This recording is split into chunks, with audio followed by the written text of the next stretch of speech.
Entonces, el Shabbat pasado, entonces, habíamos visto entonces que aún después de que Yeshua ascendió a los cielos, aún así los apóstoles aún seguían guardando las mismas leyes que tenían antes, las leyes que habían sido dadas por Moshe. Aún iban y se reunían en el templo y estaban en la hora en la que se hacían los sacrificios. Recuerden que habían dos sacrificios, un sacrificio de la mañana, un sacrificio en la tarde. Y habíamos leído en Hechos capítulo 18, en el verso 19, donde está la evidencia de que aún los apóstoles seguían asistiendo al templo.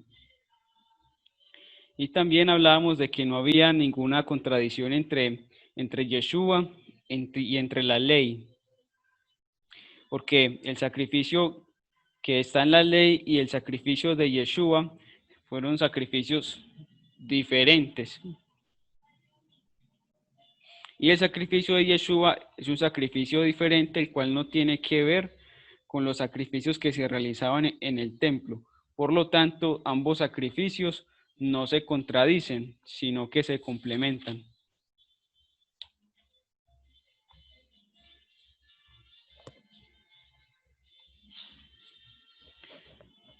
Entonces vamos a empezar esta enseñanza, esta continuación de la enseñanza, analizando cómo estos dos sacrificios no se contradecían el uno al otro, y cómo el sacerdocio que realizado Yeshua tampoco contradecía al sacerdocio ejercido por Aarón, dado que el Mesías no vino para quitar la ley, sino para cumplirla, para complementarla. Entonces vamos a mirar un poco cómo Aarón expiaba por los pecados. Para ello nos vamos a ir a la Parashat Shemini. La Parashat Shemini, que está en Vayikra, en Levítico, en capítulo 9, empieza de la siguiente manera. Dice, y ocurrió que en el día octavo convocó Moshe a Aarón y a sus hijos y a los ancianos de Israel, y dijo a Aarón: toma para ti un becerro para sacrificio ataf, y un carnero para holocausto sin defecto, y ofrece ante Adonai, y a los hijos de Israel habrás de hablar diciendo: toma un macho cabrío para sacrificio ataf, un becerro y un cordero primales sin defecto para holocausto, y un buey y un carnero para el sacrificio shelamín, para sacrificar ante Adonai, y una oblación mezclada con aceite, ya que hoy Adonai se revelará ante vosotros. Tomaron lo que había prescrito Moshe hasta el frente de la tienda de reunión, y se acercaron toda la asamblea y estuvieron de pie ante Adonai. Y dijo Moshe: esta cosa, lo que ha prescrito Adonai, habréis de hacer, y se revelará ante vosotros la gloria de Adonai. Y dijo Moshe a Aarón: acércate al altar y prepara tu ataf y un holocausto, y ofrece expiación por ti y por el pueblo. Y prepara sacrificio del pueblo y ofrece expiación por ellos, como ha prescrito Adonai. Bueno, vamos a dejar hasta ahí. Entonces, aquí se nos habla de que Aarón tenía que hacer sacrificio ataf. ¿Y qué es un sacrificio ataf? Es un sacrificio que está relacionado con la expiación. Ataf significa entonces un sacrificio que se realiza cuando una persona se desvía del camino. En vez de hacer lo que Hashem ha mandado, o por decirlo de otra manera, no cumpliste con lo que debías cumplir, no diste en el blanco, te desviaste. Y Aarón tenía que hacer este sacrificio, que recuerden que él tenía su parte, digamos, en culpa por haber participado del becerro de oro. Entonces Aarón tenía que corregir esto por medio de ese sacrificio ataf. Ahora vamos entonces a mirar un poco cómo es la condición del alma humana. Entonces sabemos que el alma humana tiene varios componentes, inclusive tiene varios niveles, pero no vamos a ahondar en esto. Pero entonces de esos componentes que tiene el alma humana, entonces tiene una parte que es la chispa divina que es insuflada por el Eterno. Y esta parte se conoce como el Yeser Hatov o la buena inclinación, es por decir algo, un alma celestial. Pero debido al pecado del hombre, entonces se activó en nosotros otra alma. Y esa alma o esa parte que se activó en nosotros se llama el Yeser Araf o la mala inclinación. Y en algunas partes hacen alusión al Yeser Araf también como un alma animal. Entonces, al hacer esta comparación del Yeser Araf con un alma animal, quiere decir que cuando pecamos, nos comportamos como si fuéramos animales y bajamos de categoría. Bajamos de categoría ¿en qué sentido? Porque no nos estamos comportando o siguiendo las instrucciones que el Eterno dispuso para nosotros. Y este es parte del mensaje que predicaba Yeshua, como lo acabamos de ver en la lectura que hicimos ahora. Vemos que Yeshua predicaba lo siguiente: arrepiéntanse y vuélvanse al camino. O sea, hagan teshuvá y vuelvan al camino. Entonces, por eso cuando una persona hace teshuvá, su alma se recupera, vuelve a subir de categoría, porque ya esa parte que hizo mal, que está en él, fue corregida. Y una vez que ha hecho teshuvá y tiene el alma corregida, pues su camino, de cierta manera, es perdonado. Ya no puede ser castigado por eso. Y esto es algo que es posible que ocurra así, pero en realidad no lo es del todo. ¿Por qué? Porque es posible que el arrepentimiento haga una corrección en el sistema jurídico. Pero recordemos que estas leyes son pues ya leyes jurídicas porque tienen que ver con el daño que se hace. Entonces, el solo arrepentimiento no puede hacer una corrección del sistema jurídico porque ese daño que se hizo al transgredir la ley está ahí, a la sombra, porque ese es el pecado que está ahí en nosotros. Entonces, para poder corregir este pecado o poder hacer que en el sistema jurídico se corrijan los daños, entonces, ¿de qué se requería? Se requería del sacrificio de un animal que estuviera perfecto, que no tuviera mancha. Y al traerlo, entonces, se reconoce que esa era la condición que tenía antes de arrepentirse.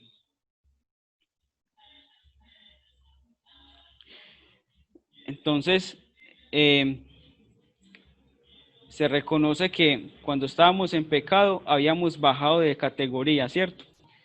Entonces se pone las manos sobre el animal y simbólicamente se transfiere el pecado al animal. Y este animal es degollado, ¿cierto? Por lo cual la pena que iba a hacer sobre el hombre recae sobre el animal.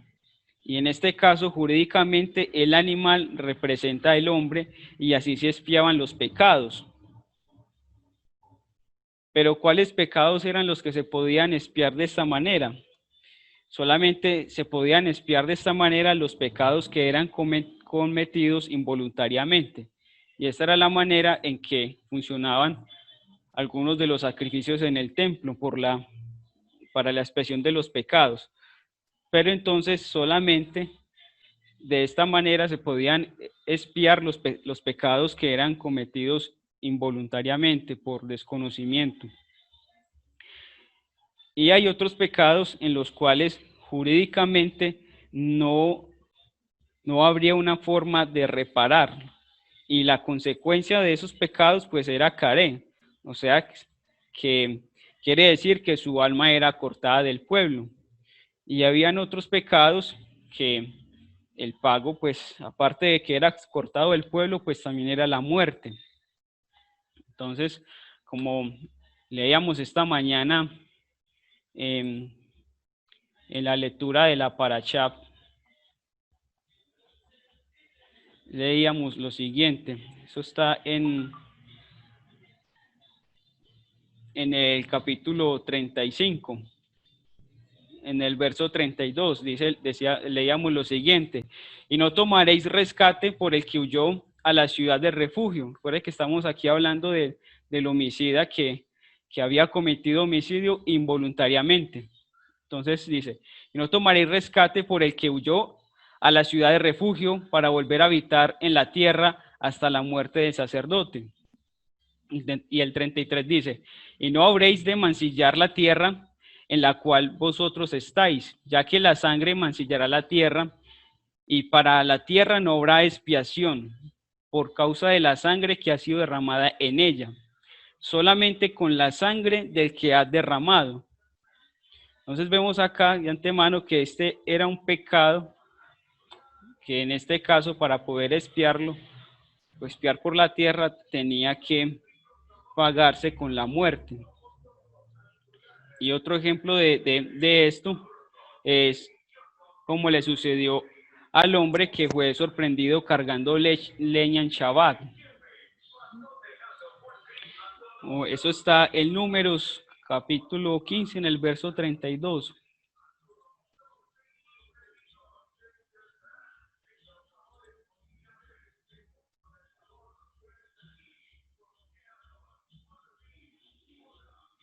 Entonces leemos lo siguiente, dice, cuando los hijos de Israel estaban en el desierto, encontraron a un hombre que recogía leña en el día de reposo.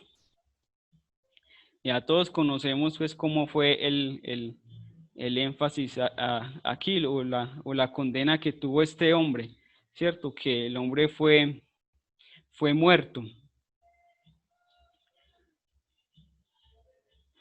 Según algunos midrash, dicen que a este hombre ya había sido sorprendido 2 veces antes de que pasara este acontecimiento por el cual lo cogieron y fue llevado ante Moshe para ver qué se debía de hacer con el hombre.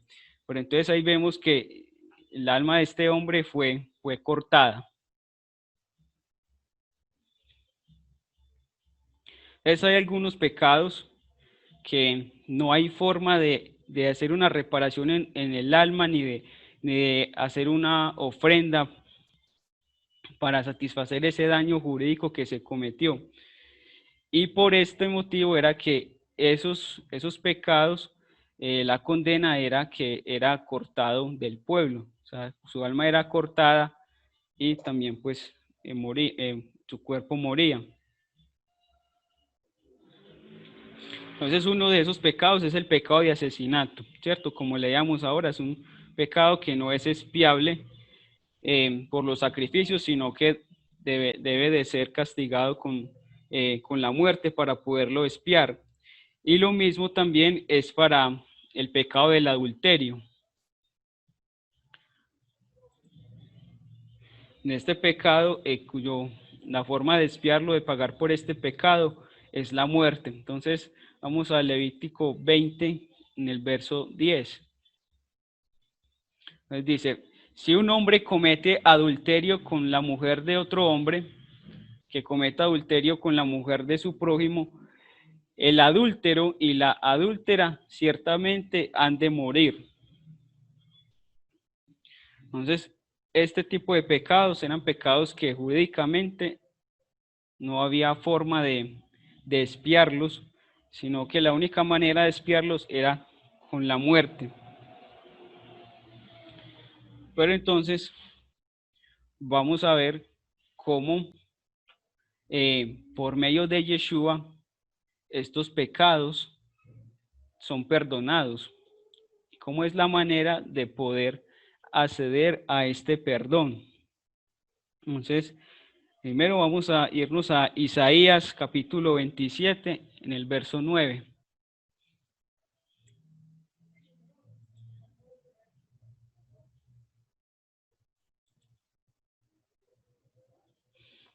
Entonces dice Isaías 27 verso 9, dice: así pues, con esto la iniquidad de Jacob será perdonada, y este será todo el fruto del perdón de su pecado, cuando haga todas las piedras del altar como piedras de cal pulverizadas, cuando no estén en pie las aceras y los altares del incienso.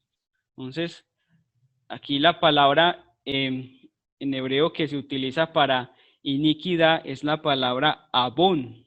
Entonces vemos que acá se está haciendo la referencia a que el abón de Jacob es el que va a ser perdonado. Entonces aquí vemos que los pecados del tipo abón son los que van a ser perdonados. Ahora vamos a mirar más a profundidad cuál es ese tipo de pecados abón.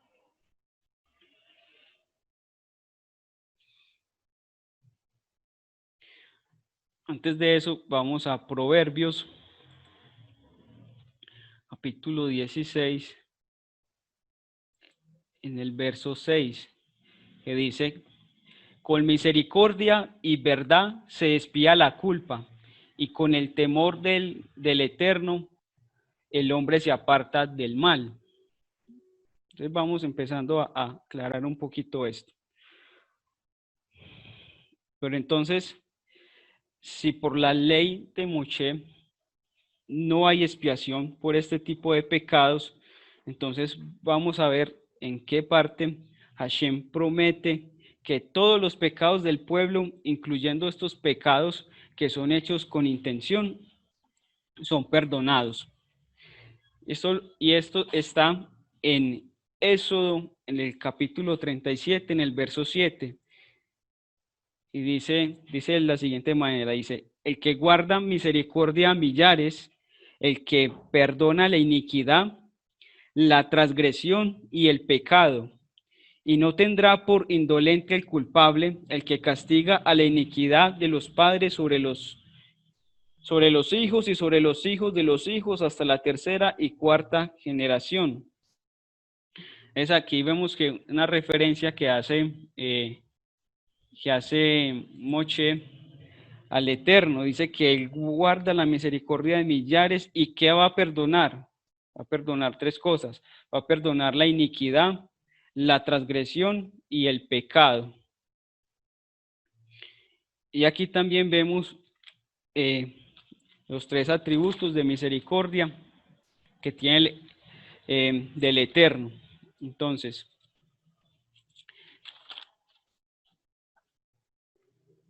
en este caso, entonces vamos a analizar esas tres palabras: iniquidad, transgresión y el pecado. Entonces, la iniquidad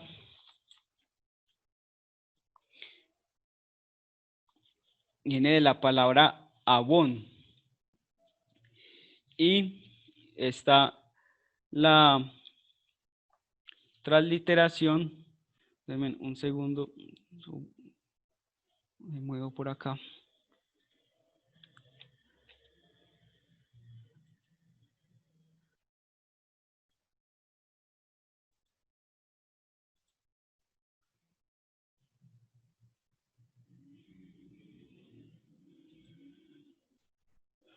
Entonces, la iniquidad en hebreo es abón, ¿cierto? Y abón, entonces, ¿qué significa? Es un sustantivo que hace también referencia a lo que es la perversidad, el mal, una falta, iniquidad o maldad, un delito, un pecado. Enseguida tenemos la transgresión. La transgresión viene del hebreo peshab. ¿Y qué es peshab? Pecha hace referencia entonces a lo que es un defecto, una falta, un fraude, una infracción, maldad, ofensa, pecado, una prevaricación, rebelarse, una rebelión, una traición o una transgresión. Volviendo al verso 7 de eso 34, entonces vamos a ver el pecado. Y el pecado en hebreo se escribe con la palabra hatá. Entonces, ¿cuáles son los pecados hatá o qué significa hatá?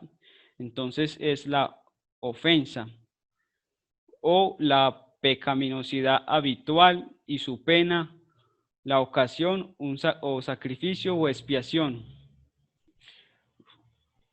por la culpa, ¿cierto? O por el pecado o por la pena. Entonces, según el diccionario de la Biblia Kadosh, la palabra Peshab significa transgresión, rebelión, quebrantamiento, pecado. Y utilizan la transgresión como un sustantivo o verbo que tiene que ver con la revuelta en contra de la Torá, contra Hashem, contra el gobierno, y también constituía una violación a las normas establecidas.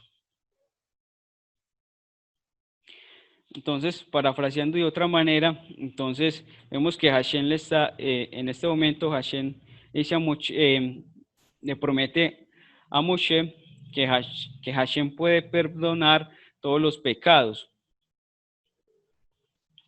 Entonces, ¿cuáles pecados puede perdonar? Entonces, los que son relacionados con Abón, la perversidad, con Peshá, que son por defecto, por falta, por una falta grave, por fraude, y los que son los Hatab, que son relacionados con la pecaminosidad habitual, con su pena, con la ocasión y con ofender.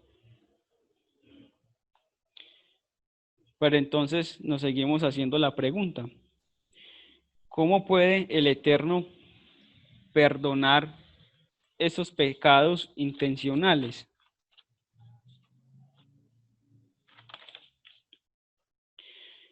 La respuesta es que con la ley de Moshe no se pueden perdonar estos pecados. Entonces, Hashem ordenó que estos pecados fueran perdonados por decreto celestial a través de un Goel, de un Redentor que el mismo Eterno iba a enviar. Y es algo muy interesante que cuando leemos sobre las ciudades de refugio también encontramos la palabra Goel, el Redentor de la sangre. Entonces, ¿dónde está esa promesa? Esa promesa está en Isaías, capítulo 59, en el verso 20.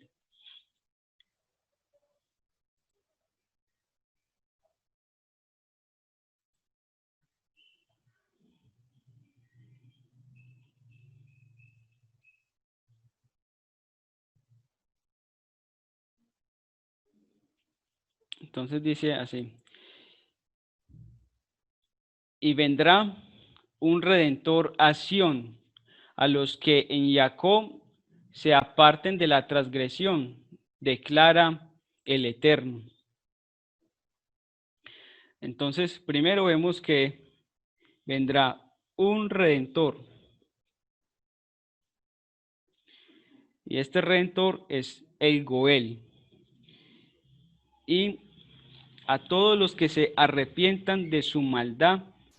Y entonces esta palabra maldad, si analizamos en el texto hebreo,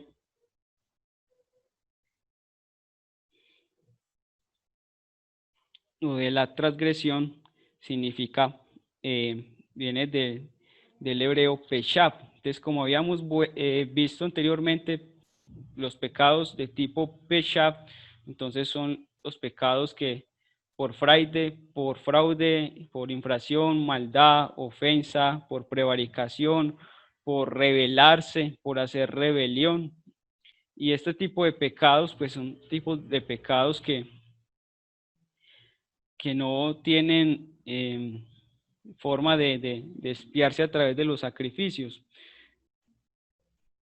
Entonces ahora veamos en Ezequiel que él nos vuelve a recordar sobre esta promesa.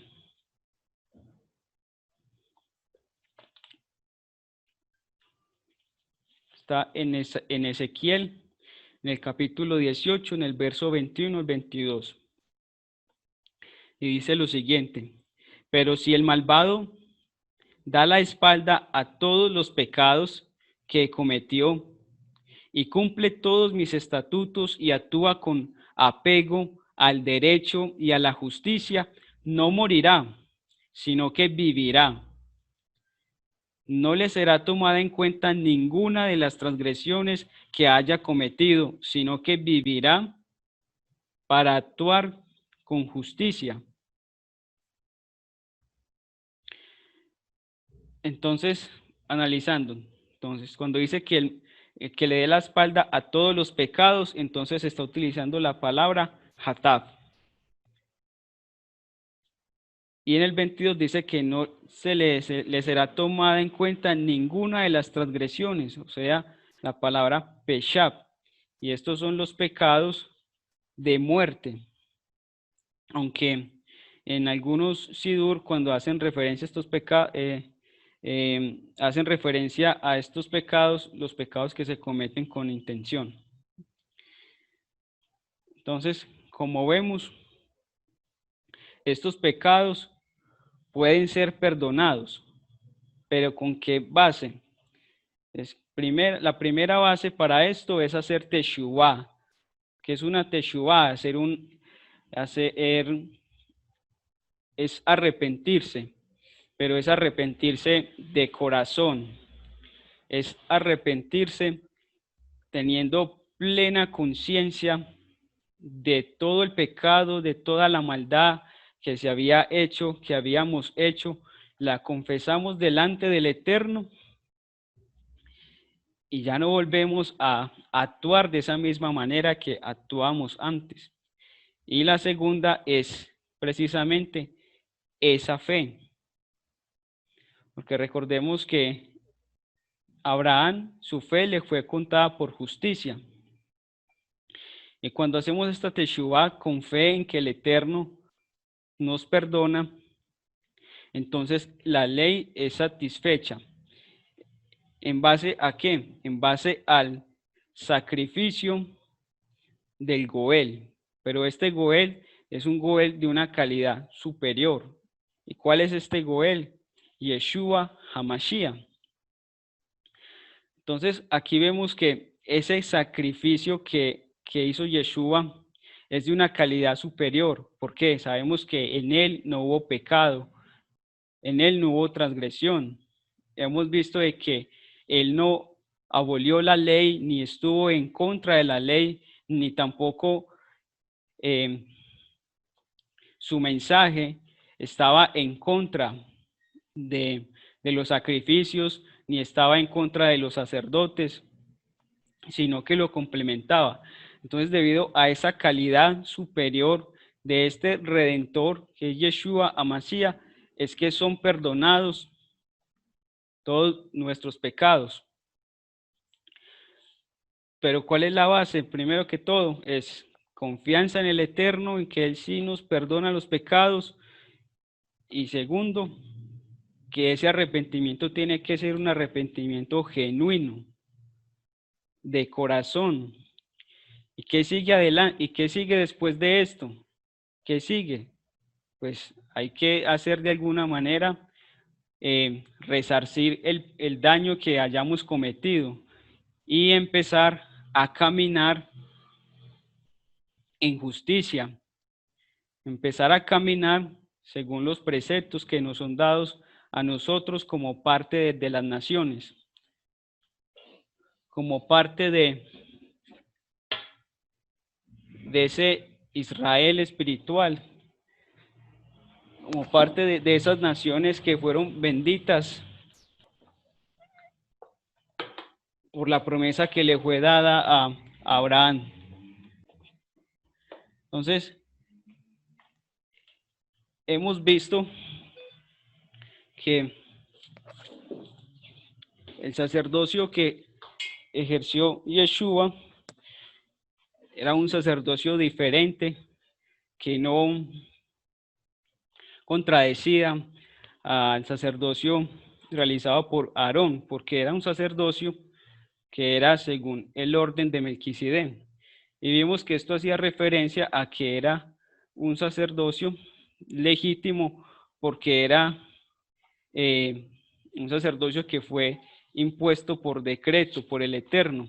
Por eso se compara a Yeshua con Melquisedec, porque Melquisedec hacía la función de sacerdote y de rey.